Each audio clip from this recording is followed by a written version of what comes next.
안녕하세요. 외도초 6학년 학생 여러분. 자, 4월 22일 사회 수업을 시작하겠습니다.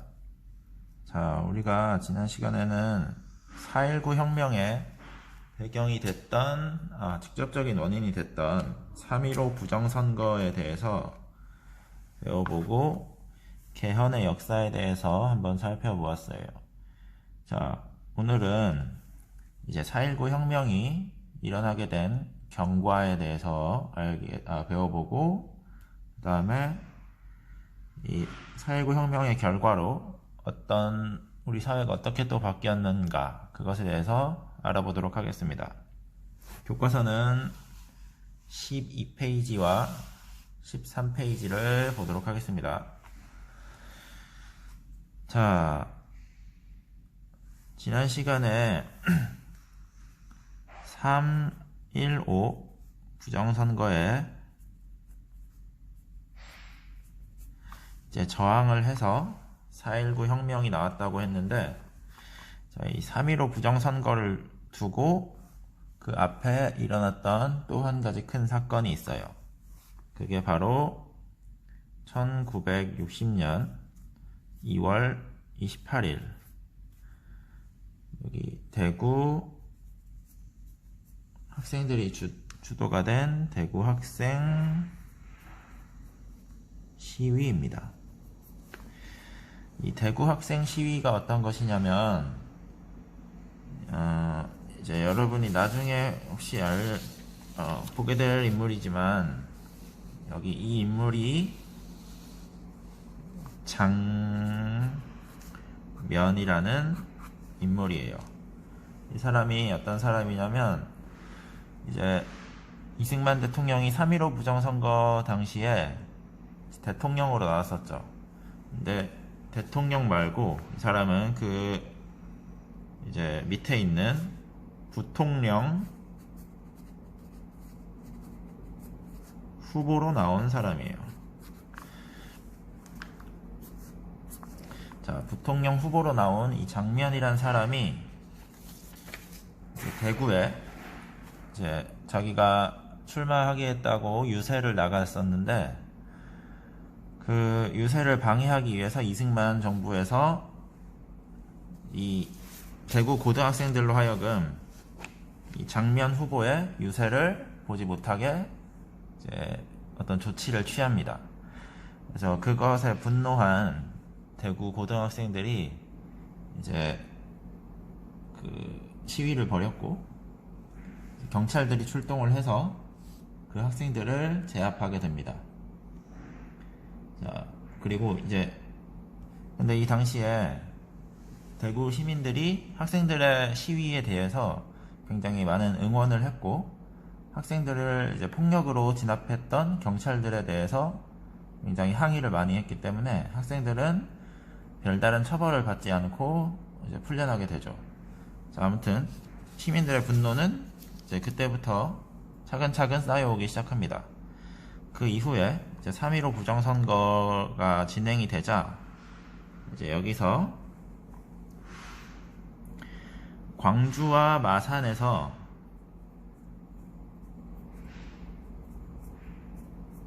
이건 우리나라 지역의 이름이에요. 광주라는 지역과 마산이라는 지역에서 이제 시위가 시작되게 됩니다.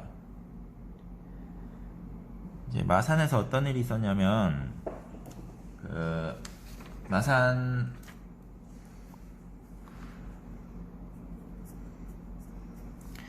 어떤 투표장에서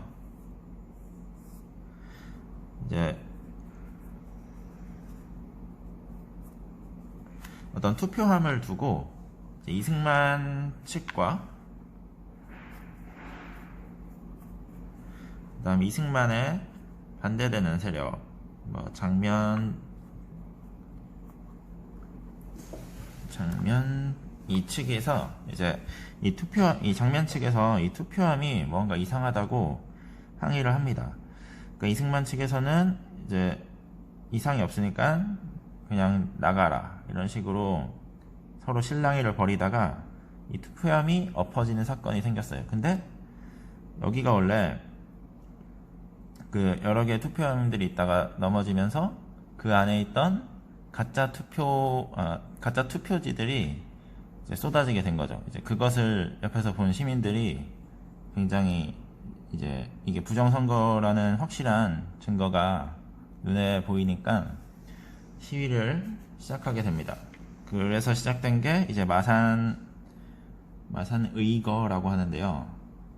네, 여기서 이제 이 내용이 그 부분입니다. 이제 시민들이 부정한 방법으로 선출된 이승만 정부의 잘못을 바로잡으려고 시위에 참여했다.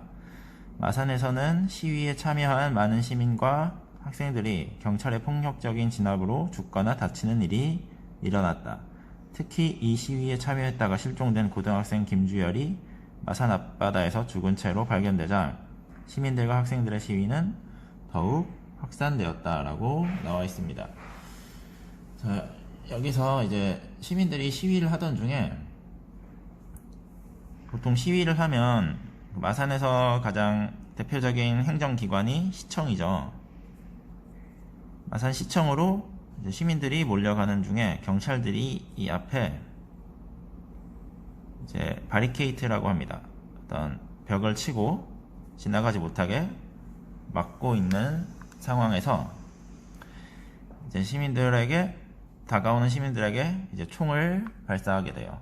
이 과정에서 9명이 사망을 하게 되고 그 사망한 사람 중 한 사람이 바로 이 김주열이라는 당시 고등학생이었습니다. 근데 이 사람은 사망 당시 3월 15일 날 사망했는데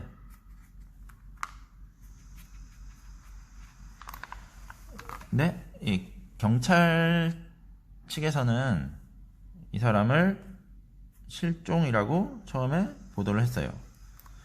근데 이 사람이 나중에 4월 11일 마산 앞바다에서 갑자기 이 김주열 학생의 시체가 떠오르게 됩니다. 그게 왜 잠겨 있었냐? 경찰들이 이 김주열이란 사람의 시체를 숨기기 위해서 시체에 줄을 묶은 다음에 돌을 매달아서 바다에 빠뜨렸던 거예요. 근데 이제 파도에 휩쓸려서 그 돌이 이제 제거가 됐고 결국 시체가 나중에 떠오르게 된 거죠.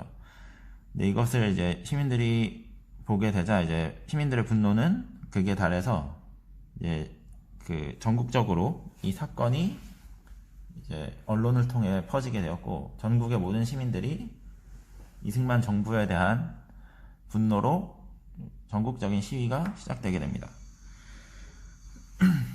자, 그래서 여기 일단 사진들을 같이 봐보면 여기 처음에 3.15 부정선거를 앞두고 이승만 정부의 부정부패에 대항해 대구에서 학생들의 시위가 일어났다. 이게 2월 28일이에요.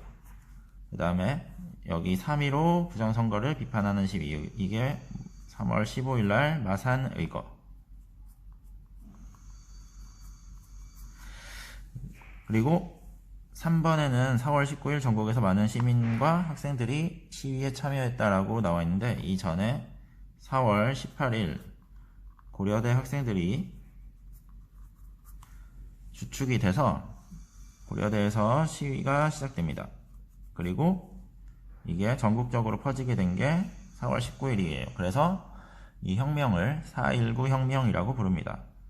이 혁명의 목적은 이승만 정부가 이제 물러나는 것과 이제 올바른 선거를 할 수 있게 그런 체제를 만드는 것입니다. 결국은 민주주의를 위해서 이제 이 시위를 시작하게 된 것이죠. 자, 13페이지를 보도록 하겠습니다. 자, 여기 아까 선생님이 설명한 내용이 나와 있는데 마산에서 일어난 시위는 각계각층의 시민들이 참여하는 전국 시위로 확대되었다. 4월 19일 전국은 3.15 선거는 불법 선거이다. 정부는 마산 사건을 책임져라 등의 구호로 가득했다. 시민들과 학생들은 이승만 독재와 3.15 선거로 짓밟힌 민주주의를 바로 세우고자 거리로 나섰다. 이게 1960년 4월 19일 날 있었던 4.19 혁명입니다. 자, 그래서 여기 이 연장선에서 보겠습니다. 19일 날 이제 시민들이 항의를 했는데, 여기서 이제 또 경찰과 이제 군대가 동원이 됩니다. 자, 근데 군대는 보통, 경찰은 뭐 어떤 사회에 뭔가 안 좋은 일을 했을 경우에는 경찰들이 동원됐지만, 이 당시에 경찰들과 군대는 약간 정부에 반항하는 세력을 잡기도 했어요. 그러니까 시민들을 복종시키기 위해서 이제 폭력적인 그런 폭력적인 어떤 행동들을 많이 했던 기관이기도 합니다. 자, 근데 여기서 또 알아야 될 점이 이제 군대가 동원됐다는 점이에요. 보통 군대는 전쟁을 하거나 혹은 우리나라의 이제 경계를 담당을 해서 다른 나라로 하여금 이제 침략할 수 없도록 하는 역할을 많이 하는데, 이때 정부에서 이 전국의 시민들을 제압하기 위해서 계엄령이라는 것을 내립니다. 이거는 전쟁 중, 그러니까 전시 상황이나 혹은 국가 내란 시에만 이제 군대를 동원해서 어떤 무력으로 제압을 하기 위한 이런 명령이에요. 근데 이승만 정부는 이 시민들의 시위를 이제 국가의 내란, 뭐 쉽게 생각하면 반란이라고 이제 생각을 한 것이죠. 자, 그래서 이 당시에 이제 180여 명이 이제 사망을 하게 됩니다. 자, 그런 식으로 일단 시민들을 폭력으로 제압을 했지만, 이제 사람들은 이제 더 이상 폭력에 의해서 굴복하지 않게 되었어요. 그래서 결국 이제 4월 25일 날 이제 전국의 대학 교수들이 학생들을 지지하며 이제 정부에 항의했다는 거예요. 자, 대학 교수라는 것의 상징적인 의미는 이 당시에 지식인층이죠. 그러니까 학생들, 보통은 이제 교수들은 사회가 변화하는 것을 그렇게 바라진 않지만, 이게 워낙 옳지 않은 행동을 했고 학생들이 여기에서 많은 희생을 당했기 때문에 그 교수들도 이것을 차마 눈뜨고 볼 수 없었기 때문에 이렇게 항의를 하게 됩니다. 그래서 결국 이승만 대통령은 이제 자리에서 물러나게 됐습니다. 이 말을 조금 어려운 말로 하자면 하야라고 합니다. 대통령이 물러나는 것 하야라고 하고, 결국 나중에 이 이승만 대통령은 미국의 하와이로 이제 망명을 하게 됩니다. 망명이란 것은 이제 정치적으로 이제 어떤 박해를 받은 사람이 이제 몸을 피하는 것이라고 생각하면 돼요. 그래서 이제 이 사람은 이제 한국에 남아 있으면 이 사람에 대해서 정치적으로 굉장히 싫어하는 세력이 많아지기 때문에 결국 도망간 것이라고 볼 수 있죠. 그래서 하와이로 망명을 해서 이제 거기서 나중에 생을 마감하게 됩니다. 자, 그리고 이제 6번 보면 시민들은 이제 이 혼란스러웠던 사회의 질서를 잡고 이제 올바른 민주주의의 길을 걸으려고 노력을 하게 됩니다. 자, 교과서의 마지막 단락 부분 읽어보겠습니다. 이승만 정부는 시위를 무력으로 진압했고 이 과정에서 많은 시민과 학생들이 다치거나 죽었다. 시위가 더욱 거세지자 이승만은 국민들의 요구를 더 이상 무시할 수 없었다. 결국 이승만은 대통령 자리에서 물러났고 3.15 부정선거는 무효가 되었다. 이후 국민들은 올바른 민주주의 사회를 만들려고 노력했다. 그 결과 재선거가 실시되었고 새로운 정부가 세워졌다. 라고 하는데, 여기서 재선거는 직접 선거가 아니고 간접 선거예요. 그래서 여기는 간선제로 이제 새로운 정부가 세워졌다고 하는데, 새로운 정부는 선생님이 저번 시간에 조금 어려운 단어를 말했는데, 우리가 보통은 대통령이 가장 권력이 강하고 그다음 뭐 이 당시엔 부통령 그리고 국무총리 이런 식으로 점점 계급이 내려가면서 행정부를 운영하게 되는 체제였는데 이 새로운 정부에서는 대통령이 아니라 정당이 국가를 운영하게 되는 이제 내각제 국가가 됩니다. 내각제 체제로 가게 됩니다. 그러니까 대통령이 있지만 그 대통령은 이제 국회의원들이 만든 정당의 힘보다 약한 그런 체제인 것이죠. 그래서 이 당시에는 아까 선생님이 보여드렸던 여기 이 장면이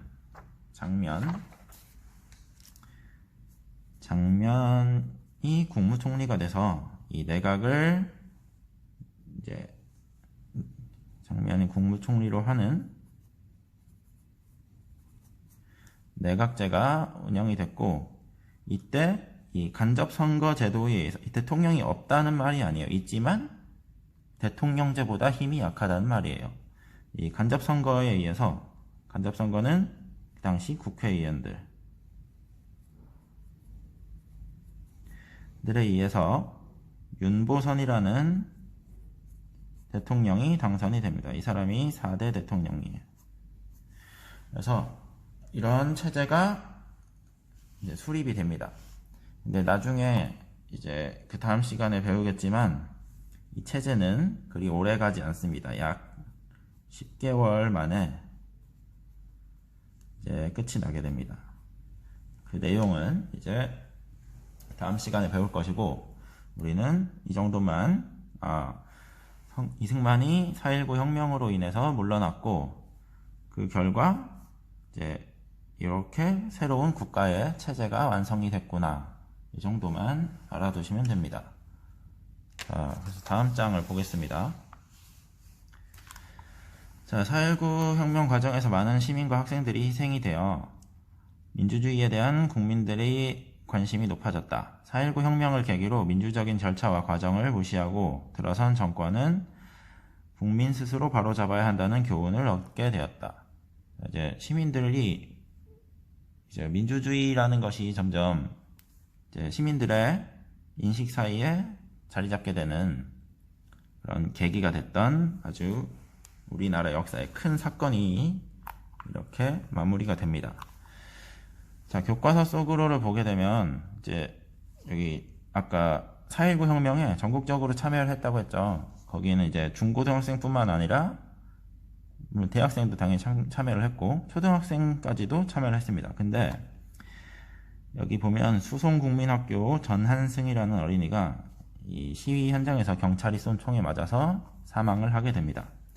그래서 이제 초등학생도 이렇게 시위에 참여했다는 점을 여러분도 보고 이제 민주주의를 위해서 이렇게 많은 사람들이 노력을 했다는 것을 한번 느껴보시기 바랍니다. 자, 여기 뭐 마지막에 사진은 4.19 국립 4.19 민주묘지인데 여기 서울에 있으니까 혹시 기회가 된다면 방문을 해서 엊그제 배웠던 내용을 같이 한번 떠올려 보시기 바랍니다. 그래서 오늘 선생님의 강의는 여기까지이고 여러분에게 과제가 하나 주어질 겁니다. 여기 교과서 15페이지 4.19 혁명에 참여한 사람들을 생각하며 시 쓰기를 이제 과제로 내겠습니다. 이거는 이제 위두랑 과제방에 올릴 테니 여러분이 시를 쓰고 이 시를 한번 읽어보고 자, 여러분들도 4.19 혁명에 참여한 사람들을 생각하면서 시를 한 편 써서 거기에 올리도록 하겠습니다. 자, 오늘 수업은 여기까지 하고 다음 시간에는 교과서 16페이지부터 시작되는 5.18 민주화 운동의 과정과 그 의미를 알아보도록 하겠습니다. 자, 수업 마치겠습니다.